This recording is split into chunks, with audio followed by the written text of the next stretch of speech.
My name is Awana James.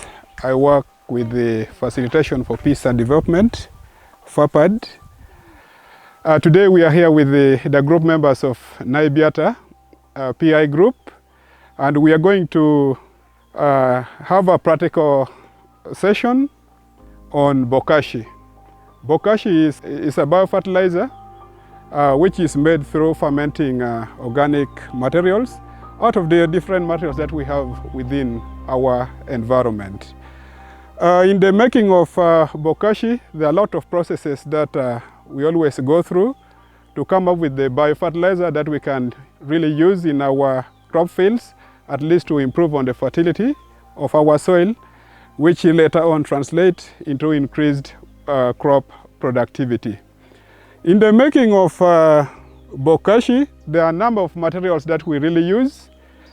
Here with me we have the dry matter, which can be rice husk, could be like dry grasses chopped into pieces. It could be dry leaves or even wood shavings. We also have animal manure, which can be from cattle, it can be from poultry, it can be from goats, it can also be from animals such as sheep. We also have maize bran, we have wood ash, we have charcoal, we normally call it biochar. This is clay soil that we have picked from anthill.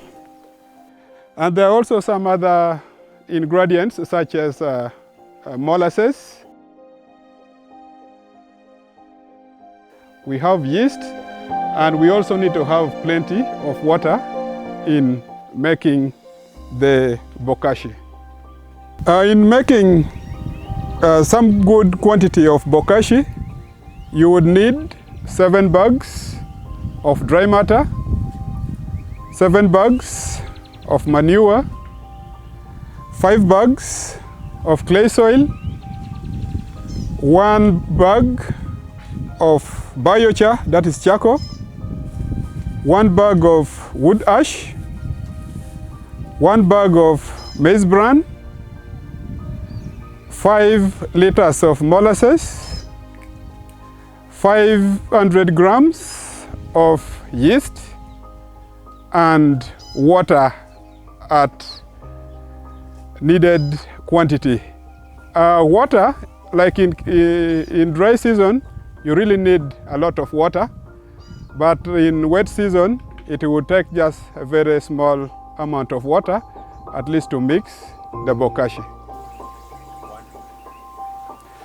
In making Bokashi, the most important thing is to select the site where you're going to make your Bokashi. Because Bokashi needs to be protected from direct sunlight, it needs to be protected from direct rain, so it's really advisable that you need to make a shed where you are going to make your Bokashi under. In case you cannot make a shed, it's still advisable that you make it under a tree shade so that it's protected against direct sunlight as well as direct rain.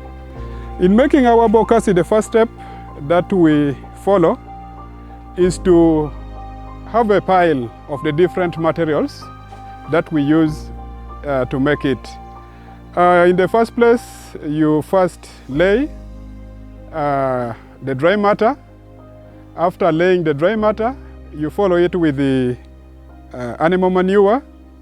After laying the animal manure, you follow it with the clay soil.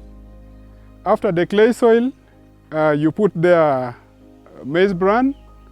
After laying the maize bran, you put charcoal. Then after charcoal, you now spread your wood ash on top.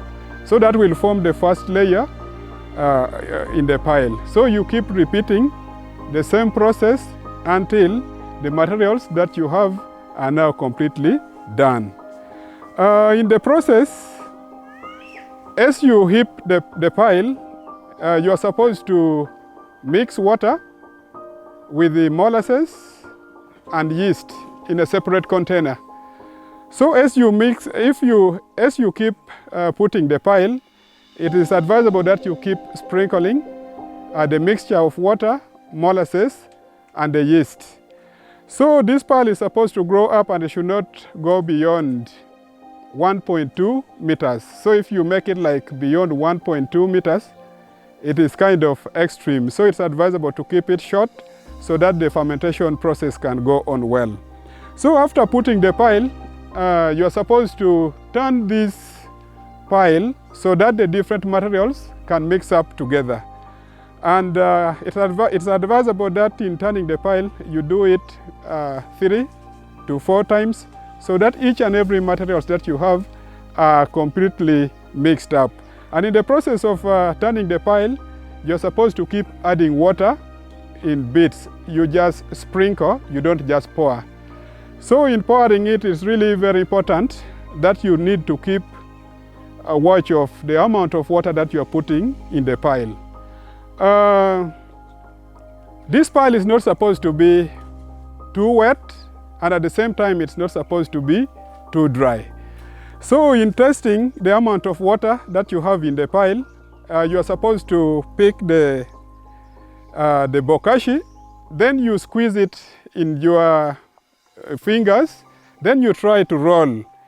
If it forms a sausage shape and it doesn't break down easily, that would mean that the amount of water that you have in your bokashi is okay. But if you squeeze it in between your hands and it breaks just very fast, that would mean that the amount of water that you have in your pile is just very low.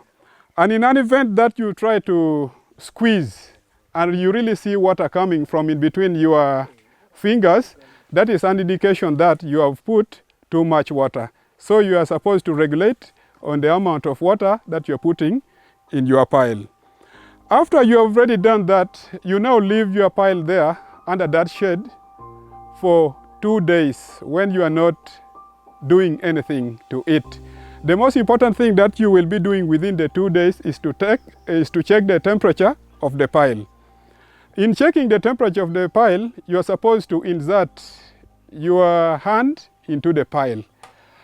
Let it take there like 10 seconds.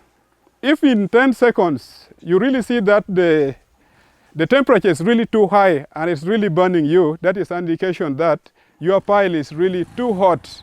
And if it is too hot, you advise at least to lower down the size of the pile to increase the surface area for the heat at least to escape. And in an event that you drive your hand into the pile, it takes 10 seconds and you really feel that it's not hot completely. That is an indication that the temperature of your pile is really too low, and what you are advised to do is to raise up your pile so that it can generate more heat to support the fermentation process. So after the 2 days, in the 3rd, 4th, 5th, and 6th day, you're supposed to turn your pile twice. That is early in the morning, then late in the evening. That is within the 4 days. Then from the 7th day up to the last day, you're supposed to turn your pile only once per day. Bokashi can take between 12 to 19 days, depending on the materials you have used, as well as the skills that you used in the production process. So from the 7th day up to the 12th day or the 19th day, you are supposed to turn your pile only once per day. Once you are done with the production, with the management of your bokashi is now ready to be taken to the field. The most important thing at this point is to look at how much of bokashi you need per particular crop or plant. An example, like for beans, maize, you just pick a handful of bokashi, you dig the hole, you put the bokashi.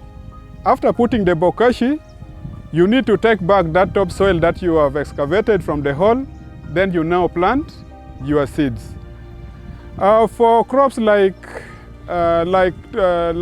cabbage, which is leafy in nature, you need 2 handfuls of Bokashi. Then you follow the same process when you are digging the hole.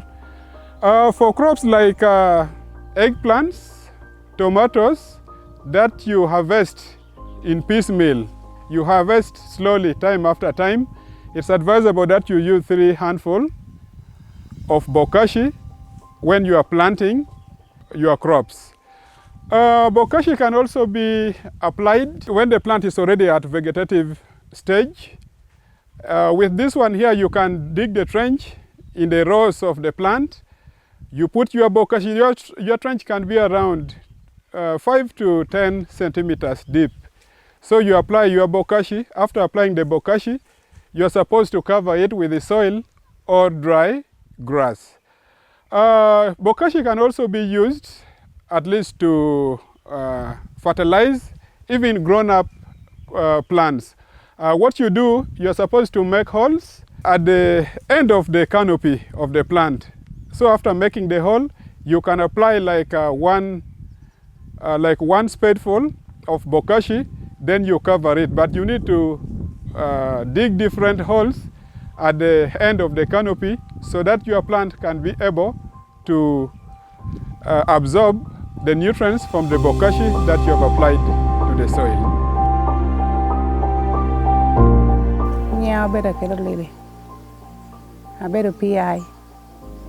If you know, I better get a bear, my take. Gina me conua one and one and a bear. Better copy come. Yiko Bokashi. Bokashi, I may want to your bono. Tiu rubo jama poli ye. Kai rubo gi tetere di porro. Better get a bear. Ana tero. I thought Pete to get a nuagina. Bura makeri a nuagi. Nuagi merdo nya bear ma tek. Da nuagi me anu tia chill. Porre chol chuch. E katiene. Ping. Ono don a petwere. Mia dio chunyo kuna kobne. Kana me pirro ke de Bokashi. Nuagi me tia bear ma tek.